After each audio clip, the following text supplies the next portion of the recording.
Billy Grant joins us now. And Billy, you're also heading to that game. Will you be in Lens or Lille? I'll run the blog, Beesotted, Besotted, and we were well on the case of this early. We spoke to you guys on Radio 5 Live, I think it was last weekend, and I did say to you very, very upfront that the story that was out there at the moment that the England fans were kicking off was not 100% true.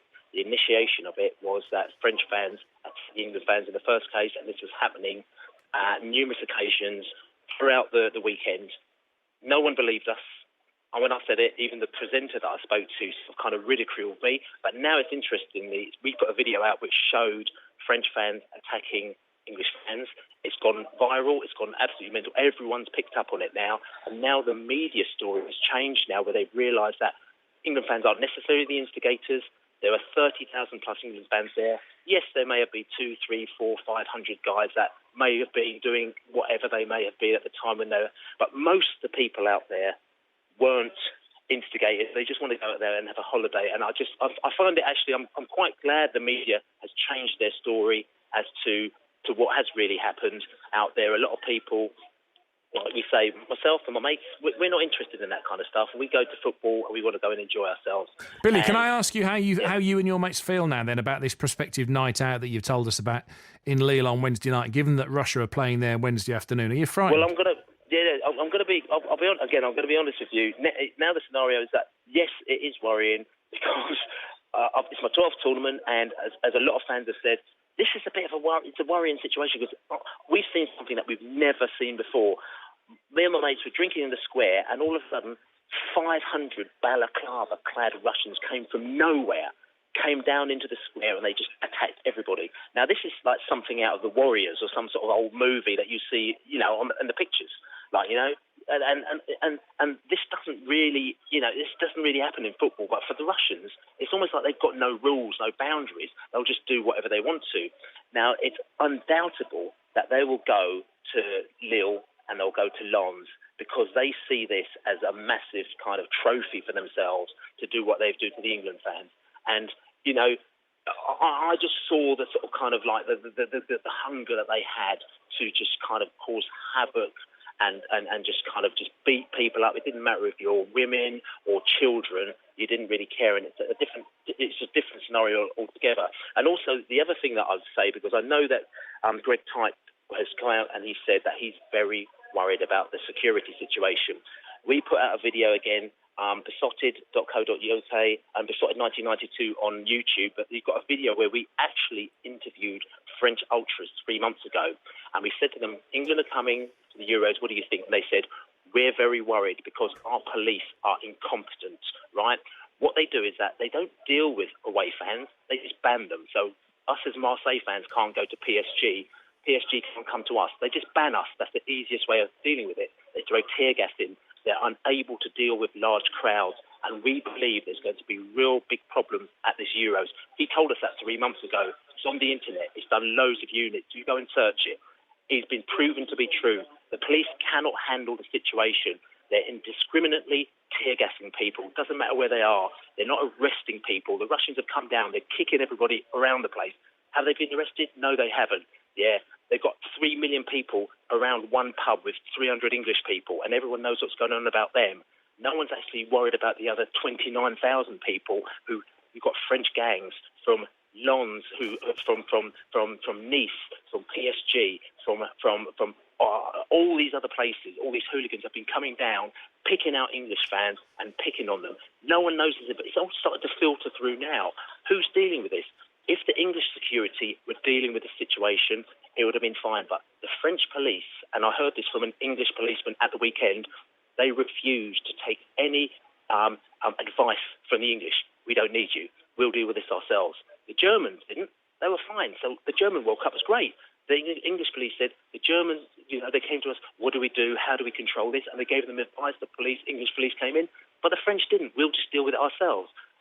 So we have a serious situation here where we've got French police who want to deal with a situation, who can't deal with it. You've got mad Russians who don't care, and they've got the next World Cup. I mean, I think that we should actually fans should boycott the World Cup. Companies, sponsors should boycott the World Cup because it's not going to be safe. You've got the Russian MP telling us They were defending their honour. And that's the front of the Daily Mirror tomorrow morning, Billy. Ultra evil, 150 hardcore Russian thugs at large planning to target England versus Wales match. There's a picture of a number of them in the black T-shirts that you saw on Saturday afternoon. And they've also mentioned the Russian MP Igor Lebedev, who has tweeted, "Well done, lads, keep it up." Chris Phillips joins us next on 5 Live. Chris is former head of the National Counter-Terrorism Security Office and advised the government on dealing with crowds. Thanks for your time tonight, Chris. I know you've seen this letter from Greg Dyke to UEFA. What do you make of it? Well, it does go to show the worries inside the FA about the possibility of violence over the coming few days. And I have to say, I agree wholeheartedly with the previous caller. I think the police in France have got a very difficult job to do, actually, because they're operating at a time when the whole country is under the threat of terrorism. And there are special powers to deal with that, and also this tournament, which they really probably didn't want at this time. But they've not learned from many years of experience, certainly that we in the UK have had around dealing with disorder and dealing with crowds of people. Why do you think they've refused help from this country? Well, I mean, perhaps it's a little bit of pride. I think I know we've got British police officers out there, and I've spoken to a couple of them, and they are pretty upset at the way things are being handled.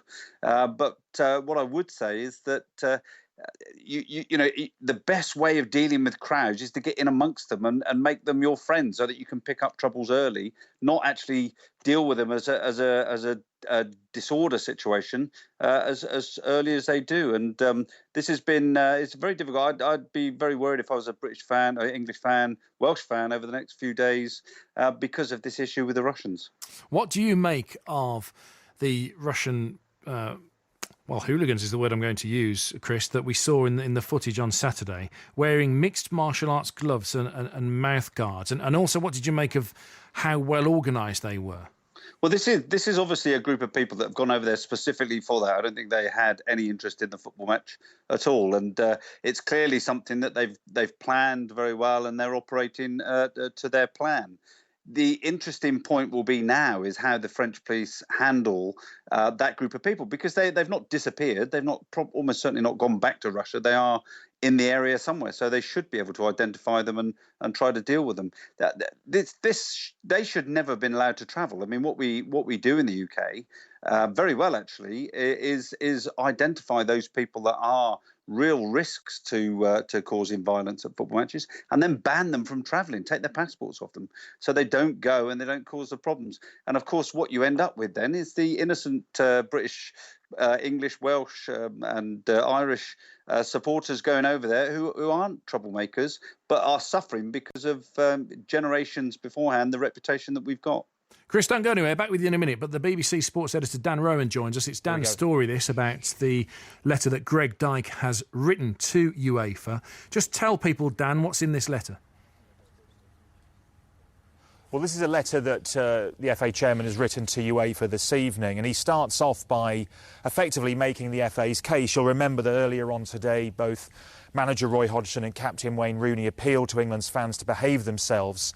That's because of the threat that hangs over England, of course, of being booted out of Euro 2016, should there be a repeat of the violence that we witnessed in Marseille over the weekend. He says, though, that the segregation and the stewarding inside the Stade Velodrome was insufficient and unacceptable. He says that the implication, as he puts it, that England fans were partly responsible for that disorder at the end of the match is wrong, although he does go on to admit that a small minority of English supporters were partly responsible for what he calls abhorrent scenes on the streets of Marseille. But then, interestingly, he goes on to talk about the next few days in Lille. And as you've been hearing, there is mounting concern now over what may occur in Lille between now and Thursday, when England play Wales in Lens, a few miles down the road. Tens of thousands of British supporters, as many as 100,000, we believe, will be coming into that part of France. Many of them will have to stay in Lille because there's simply insufficient accommodation in the small town of Lens. And Lille, of course, is precisely where Russia, would you believe, play the previous day on Wednesday against Slovakia. Why have UEFA not looked at that? They've had months, of course, to work it out. That's a good question, one for them to answer. But clearly there are growing concerns, and Dyke in this letter says that the FA have, quote, serious concerns now about the security arrangements in Lille over the next few days. And when you hear the French authorities, the prosecutor in Marseille earlier on admitting that the French police failed to make any arrests of a group of hardcore Russian thugs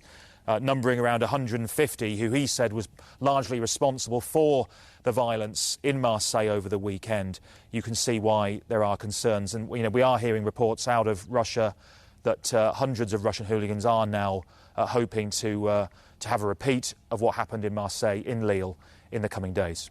What does this mean then, Dan, for I mean, are they willing to, at this stage, look at a potential change to that schedule, or is the Russia game on Wednesday and the England-Wales game Thursday fixed in stone? It's fixed in stone now, that's the problem. I mean, UEFA have always believed that the draw should be sacrosanct, that it should be an open, random draw. There are sometimes allowances made for political factors. For example, Russia playing Ukraine, I believe that was avoided. But when it comes to where matches are played, there is an open draw. The stadia and the host cities are decided well in advance. Then, of course, the balls are drawn.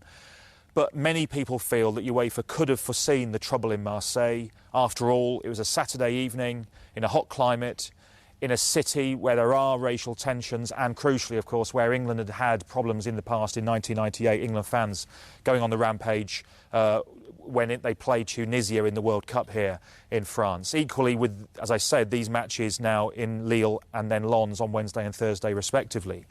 And I think UEFA do have some serious questions to answer, not just about the scheduling, but also about the segregation or what there was of it inside the Stade Velodrome, which Greg Dyke has highlighted tonight, along with the stewarding, which the UEFA have admitted this week simply wasn't strong enough. I think there are also doubts over the policing here. The use of tear gas, which many people have said was simply too indiscriminate. Whether the French authorities are simply being overstretched right now, given the terrorism threat, is, I think, a very relevant point as well. And tomorrow, we should note as well, we will find out what Russia's punishment is for the behaviour of their fans on the final whistle when, as you know, hundreds of them rushed towards England supporters, broke through what was left of that segregation divide on the south stand in the Stade Velodrome, causing mass panic. And as we know, it was very fortunate there weren't more serious injuries of England fans inside the stadium, because that section of fans did include families. So I suspect there'll be a hefty financial fine for Russia. Will that act as a deterrent for more trouble this week? Absolutely not. Will an alcohol ban, which the authorities have enforced around the venues this week, rule out trouble? Absolutely not. Will the fact that the UK government are going to send in reinforcements, extra police officers, help? Perhaps. But I think clearly UEFA, despite these measures, have a problem on their hands, and the scheduling, it is set in stone. It's too late to change it. And they've now got to hope that these appeals by the likes of Wayne Rooney and Roy Hodgson do the trick. But will that stop Russian hooligans? It's very doubtful. So we'll have to see what happens. But it's high stakes here. And I think, as David Davies told us earlier on today, this is as close as England have been ever, I think it's fair to say, to being kicked out of a major international tournament. Who has the ultimate duty of care here, Dan? Is it the French authorities? Is it UEFA? Is it a combination of those plus others? Because, as you said, there is a flashpoint being forecast by not least of all FA Chairman Greg Dyke here. Something has to be done. Who will make that decision? Well, it's a combination of the above. When it comes to outside the stadia, it's the responsibility officially and legally of the French authorities, the government, the police forces, the local authorities of those cities. However, when it comes to inside the stadia, that's the responsibility of UEFA. And this is interesting because if a team was to be kicked out of this competition, such as England or Russia, or if there were serious injuries or worse caused by disorder, and we know that there are severe injuries that have been caused by what happened in Marseille, legally, who's responsible for safety, either outside or inside the stadium, it could become quite interesting.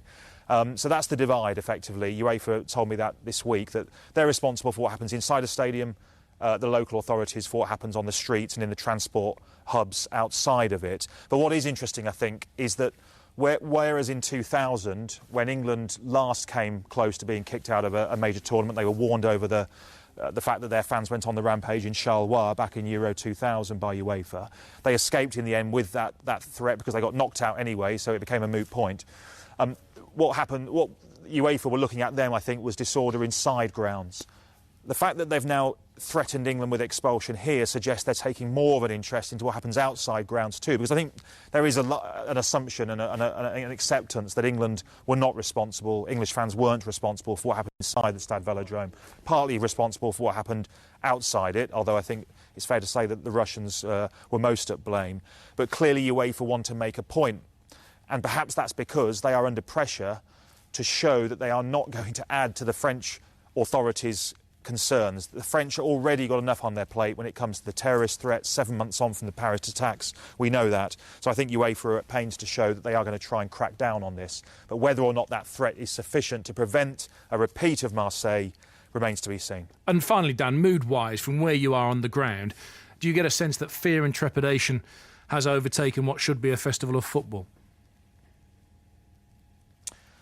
Well, I don't think it's quite at that stage yet. I mean, this is only affecting two teams right now. I don't think it's spread beyond that. There was some disorder in Lille involving German fans yesterday, but it was dealt with very quickly. No, I think it's relatively contained.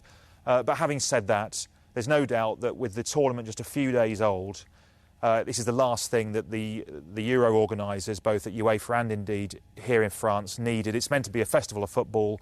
It's meant to be, a sports event to savour that's going to help lift the national mood here in France after a blighted build-up involving terrorism and strikes and flooding. And the last thing the authorities need is the sort of scenes that we witnessed in Marseille at the weekend. And just to remind you, 6 British fans were jailed today in Marseille as a result of what happened. Around 20 arrests have been made so far, and sadly, it shamed the game and reminded everybody of what we thought had been eradicated. Hooliganism, which of course was such a problem for English football 16, 20 years ago, and this has undone, sadly, some of the good work that's been done since then. Thank you, Dan. That's the BBC Sports editor, Dan Rowan, on the story breaking this evening that Greg Dyke, the FA chairman, has written to UEFA to express the FA's serious concerns over security in Lille ahead of England's next game against Wales. That is Thursday afternoon.